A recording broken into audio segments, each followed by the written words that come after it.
Hi, ladies. Happy Thursday. I hope you're having a wonderful week so far. My name is Bethany Dotson. I am a relationship coach and a yoga therapist for high achieving women who are seeking to overcome their toxic patterns in relationships, in intimate relationships, overcoming low self worth, childhood trauma, confidence issues, always getting the wrong person and hoping that he turns into the right person.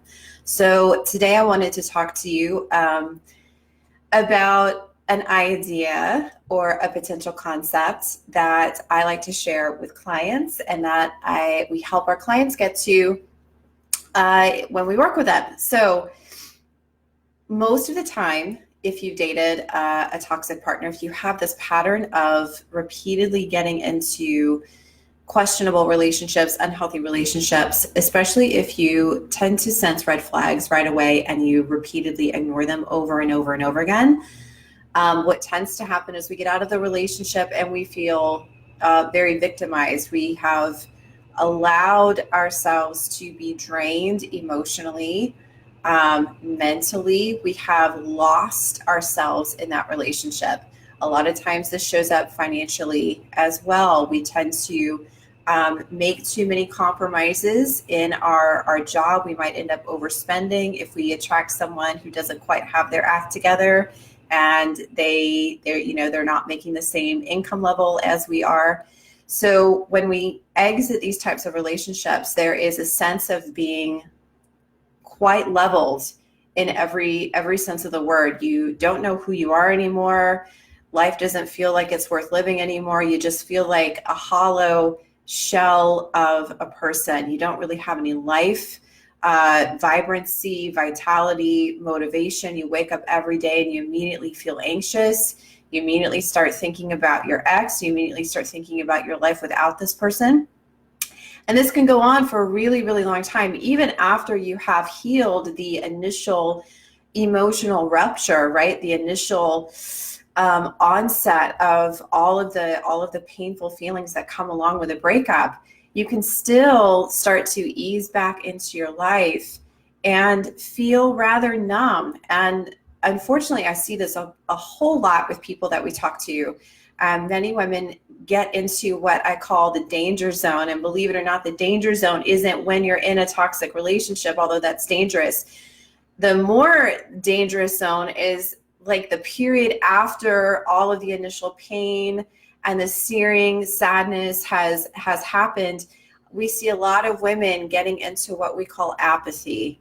They get into what's called normalized pain, right? They don't fully process that rupture. They don't fully process the trauma.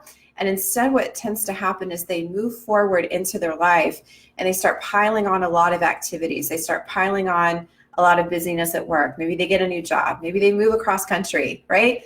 I like to say wherever you go, there you are. So you take yourself with you no matter where you end up in life. And this is all in an attempt to move her life forward as best as she can.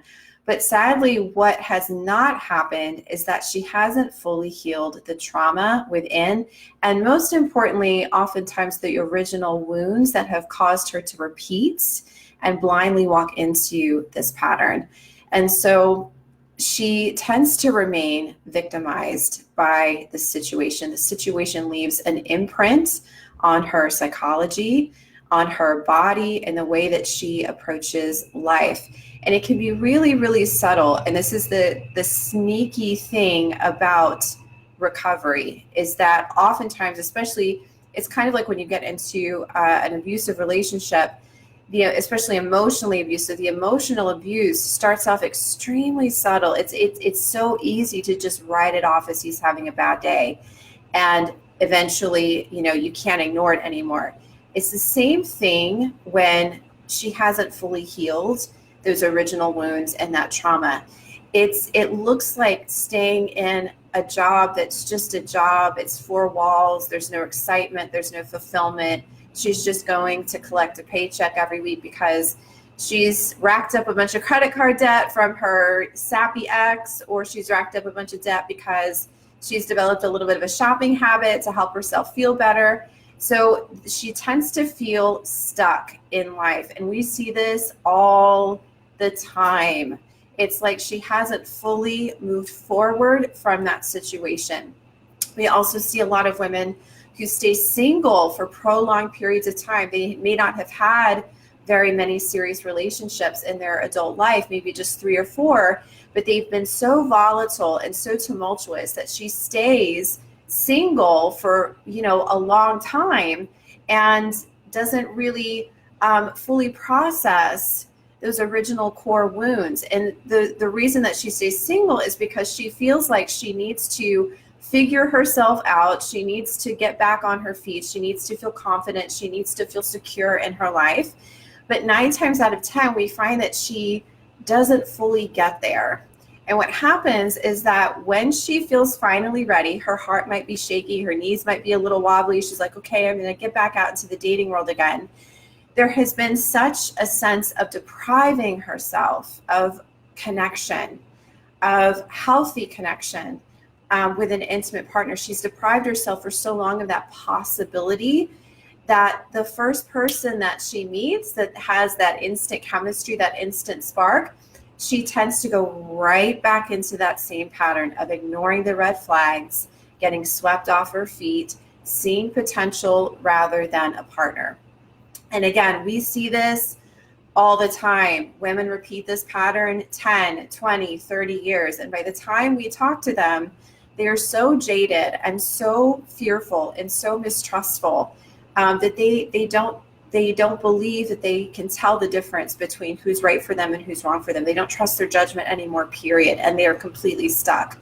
And sadly, they never quite get the full picture and the gift of what this situation is bringing to them, especially their last ex. And again, most of the time, it gets worse and worse over time. We tend to attract somebody who, we've been single for 3 to 5 years, and oh my gosh, we finally meet someone. We finally believe that he is the one, and we go all in like Flynn, and we're all there, and then lo and behold, it falls apart, oftentimes worse than the previous partners before. And so she's really left leveled. She's been destroyed. She feels bewildered. She feels like life is completely unfair. She feels like she's got this big curse somehow in her life that she can't quite get where she wants to be. She can't quite attract what she wants to have. And she tends to remain victimized by that situation. She tends to allow that past hurt to close her off inside, in her heart, in her mind, in her body. And she views life from a place of, it's uncertain. I can't trust myself. And unfortunately, that mindset attracts more situations, not just intimate relationships, but jobs, friendships, anything where it's uncertain, that causes her to repeat and blindly manifest that same pattern. And so what we try to help women, what we get women to realize when we work with them, is that really your ex, even the most brutally toxic ex, is your greatest gift. And you might be watching this right now and you might be going, hell no, he was an asshole. I can't believe I can't even get there yet. So here's why it's so important to try to understand this concept. The person that you meet, anybody that you date, is always a mirror reflection of who you are on the inside, right? Always a mirror reflection. This is probably one of the most challenging concepts to fully embrace, because nobody wants to fully believe or fully own up to the difficult fact that they're not only the common denominator in all of their relationships, but they're co-creating that dynamic. And when you can have a list of all the qualities that you want all day long. You can write 100 lists and have 100 things. You want him to be this, you want to do that, you want to do this. It does not matter. If you yourself, in your psychology, in your mind, are still programmed to the trauma and the wounds that you experienced either in your childhood or in past relationships, if you don't fully believe that you are all of those things that you want in another partner, I mean, down to a cellular level, you will continue to repeat your pattern. And so your ex, even your most toxic ex, is your greatest gift because he is showing you, and the ones that came before him, they are showing you where you have the opportunity to heal. It is the universe's way, it's God's way, it's divine cosmic intervention, whatever you want to call it. It's life's way of presenting you this unfortunate, painful situation to wake you the F up so you can finally heal the stuff that has been holding you back, not just in your intimate relationships, but in your life. We see so many women come forward and try to work with us, and they've been not only in crappy relationships, they've settled for crappy jobs, they have unfortunate, poor mindset around money, all kinds of things. It shows up everywhere in their life as this thing that is blocking them, this thing that is keeping them stuck. And the toxic partner is just one manifestation to go, hey, here I am again. It's your opportunity to heal that wound. So in reality, even the most abusive, terrible ex can be your greatest gift, because that person, believe it or not, can propel you, if you choose to, into the greatest version of yourself. But again, you have to choose that. You have to be courageous and do the inner work, and you have to be willing to get beyond that victim mentality, because you cannot attract what you want in life, period, if you have a victim mindset.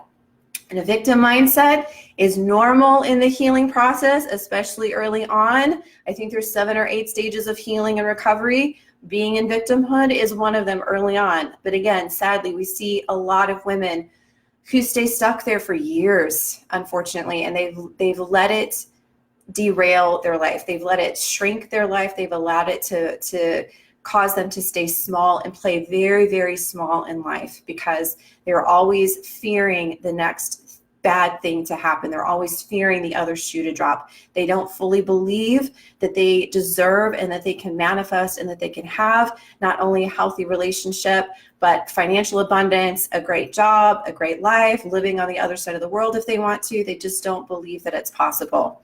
So he can be your greatest wake-up call.